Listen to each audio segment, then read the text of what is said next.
In the serene hills of Dehradun, darkness often hides in the most unexpected places. The peaceful city, known for its beauty, has a side that few dare to explore. One by one, the city's daughters were disappearing, only to be found lifeless, victims of a brutal crime. The fear was palpable, but the truth remained hidden in the shadows. As the bodies piled up, the police were left with more questions than answers. A serial predator was on the loose, but his identity remained a mystery. The first clue came in the form of a torn piece of cloth, a remnant of the struggle these young women faced. It was a small but crucial lead in a case that had grown cold. Every fiber, every fragment of evidence was meticulously analyzed. The team knew that any mistake could let the killer slip away, leaving more victims in his wake.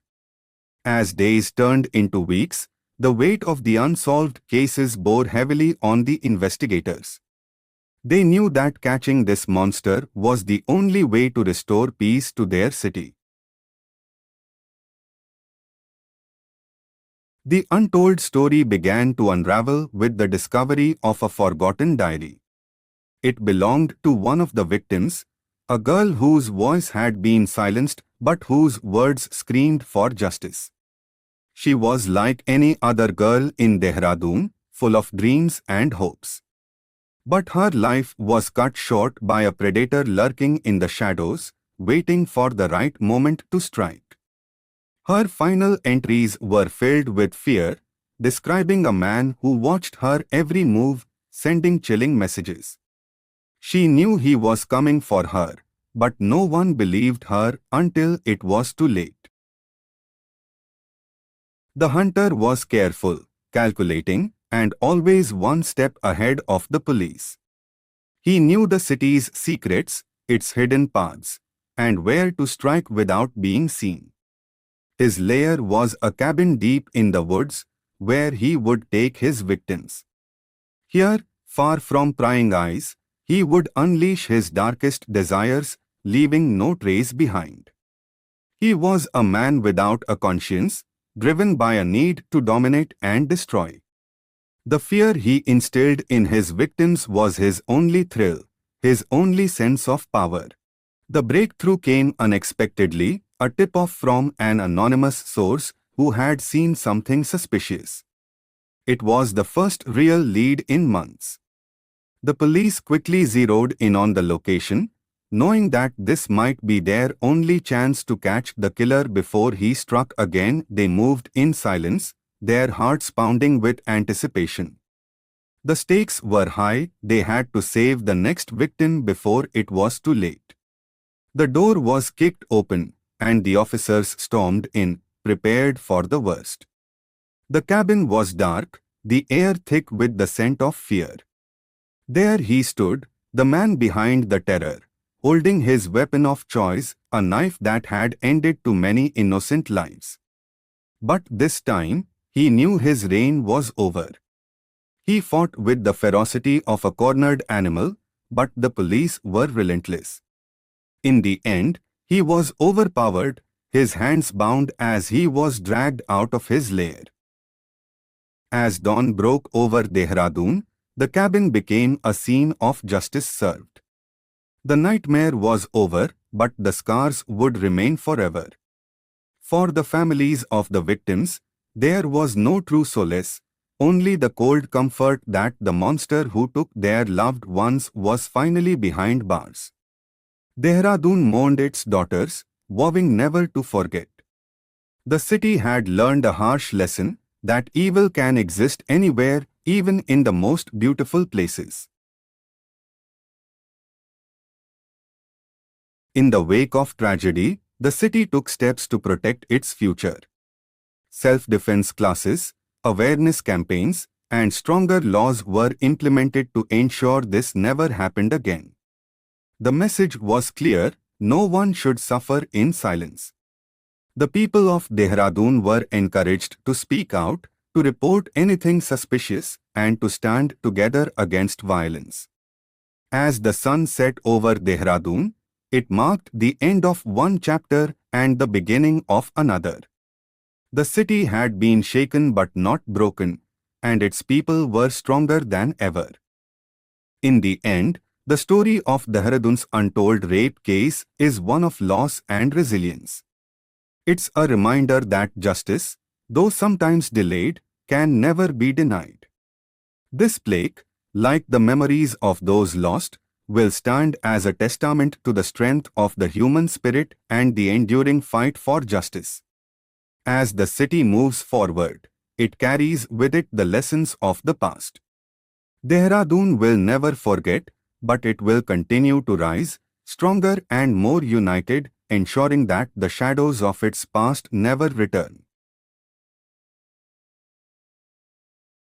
Amid the darkness, there was one voice that broke the silence, a survivor who had escaped the clutches of the killer.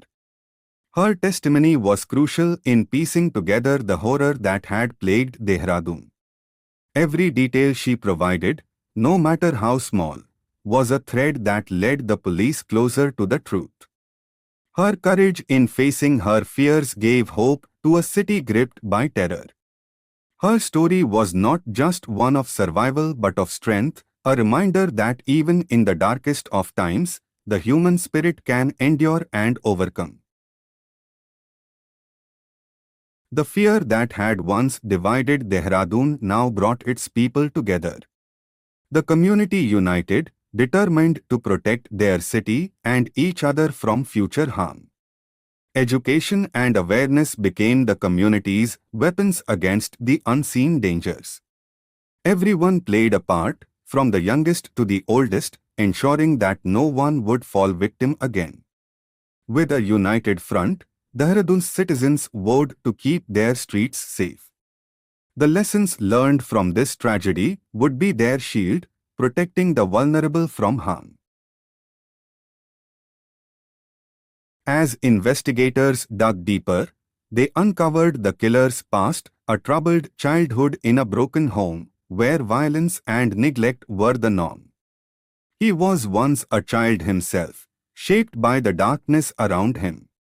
But instead of escaping it, he became a product of that darkness, inflicting pain on others as a twisted form of control. The signs were there, hidden in a trail of petty crimes and violence that had been ignored for too long. Now, those pieces formed a clear picture of the monster he had become.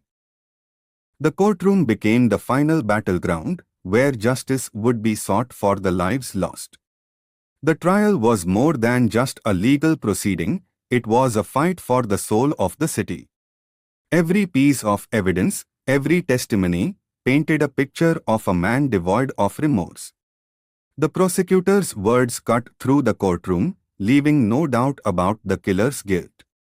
When the verdict was finally delivered, there was no relief in the courtroom, only a quiet sense of justice. The man who had terrorized Dehradun was found guilty on all counts. For the families, closure came not from the trial, but from knowing their daughters were finally at peace. Together, they found solace in each other's company, sharing their grief and memories. The plague stood as a permanent reminder of the lives lost, a symbol of the pain that had once gripped the city and the resilience that had followed. Though their hearts would never fully heal, the families vowed to keep the memories of their loved ones alive. They would be remembered not as victims, but as daughters, sisters, and friends. As the sun rose over Dehradun, it marked the beginning of a new chapter. The city had faced its darkest hour, and now it looked to the future with renewed hope. Life slowly returned to the city, but the scars of the past remained. The people of Dehradun knew that the safety they once took for granted was something they would now protect fiercely. The younger generation, having learned from the past, were determined to create a safer future. They carried the lessons of those who came before them, never forgetting the shadows that once loomed over their city. The tragedy sparked a much-needed change within the police force. New protocols were established, ensuring that every case, no matter how small, would be taken seriously. Training programs were introduced, teaching officers how to handle cases of sexual violence with the sensitivity and urgency they required. The days of dismissing victims were over. A new hotline was launched, providing immediate assistance to those in need. The city was now equipped with the tools to prevent such tragedies from happening again. As the killer languished in his cell, the world outside moved on without him. He was left to reflect on the legacy of pain and suffering he had left behind. His name became synonymous with evil, a cautionary tale of what can happen when darkness is allowed to fester unchecked. But his story was one of a past that the city refused to repeat. He would never again walk the streets of Dehradun, never again cause harm. His legacy was not one of power, but of ultimate failure, as the city stood united against him and those like him. In the aftermath, education became a cornerstone of Dehradun's recovery. Schools integrated lessons on personal safety, awareness, and the importance of speaking out. The students were taught that their voices mattered, that they had the power to prevent such horrors from ever happening again. Awareness was their first line of defense. This generation, armed with knowledge and awareness, would not allow history to repeat itself. They were determined to make Dehradun a city where everyone could feel safe. The media played a crucial role in keeping the public informed and the pressure on authorities high. Their relentless coverage ensured that the crimes could not be ignored or forgotten. The final report was a moment of closure for many, as the anchor announced the killer's sentencing. The media had done its part in bringing justice and awareness to the forefront. Beyond the headlines, journalists wrote stories of reflection and growth, reminding the public of the lessons learned and the importance of remaining vigilant. In memory of those who were lost, the city built a community center, a place where people could gather, learn, and grow together. It was a symbol of Dehradun's resilience and hope for the future. The laughter of children echoed through the grounds, a stark contrast to the fear that once gripped the city. Dehradun had emerged from its darkest days stronger and more united. As the sun set on a new day, the lights of the community center shone brightly, a promise that Dehradun would never again let the shadows of its past consume its future.